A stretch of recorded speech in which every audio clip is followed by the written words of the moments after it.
আসসালামু আলাইকুম। কুকিং স্টুডিওর রমজান স্পেশাল আরেকটি রেসিপি দেখার জন্য আপনাদেরকে ওয়েলকাম জানাচ্ছি। আজকে তৈরি করে দেখাচ্ছি আলু আর মুরগির মাংস দিয়ে খুব মজার মুচমুচে একটা পাকোড়ার রেসিপি।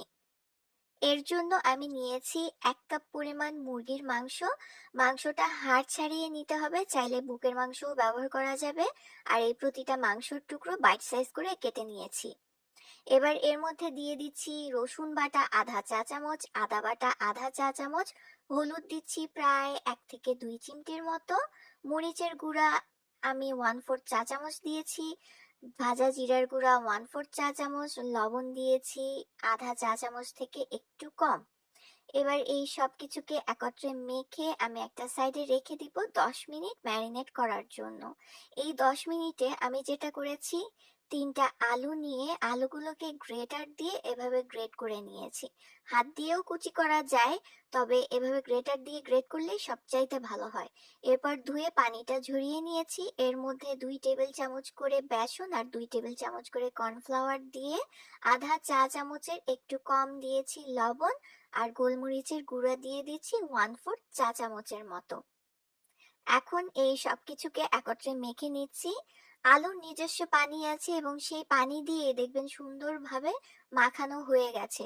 অতিরিক্ত পানি ব্যবহার করতে যাবেন না, আর এটা কিন্তু মাখিয়ে রেখেও দেয়া যাবে না, যেহেতু লবণ ব্যবহার করেছি।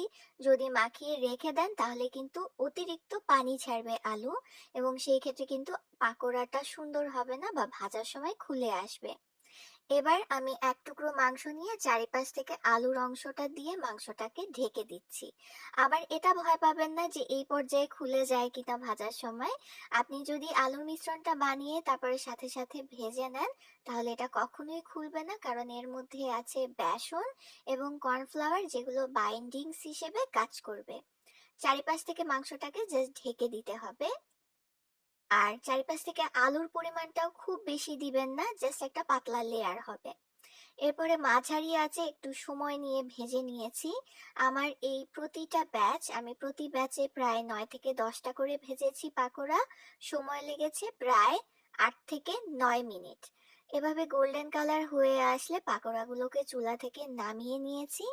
এবার আপনারা ইফতারে গরম গরম পরিবেশন করতে পারেন। খেতে ভীষণ মজার, ভেতরে মুরগির মাংসর স্বাদ এবং বাইরে থেকে আলুর স্বাদ, বলতে পারেন 2 in 1 পাকোড়া। অবশ্যই ট্রাই করবেন। আজ তাহলে বিদায় নিচ্ছি, সবাই খুব ভালো থাকবেন, আমার পরিবারের জন্য দোয়া করবেন।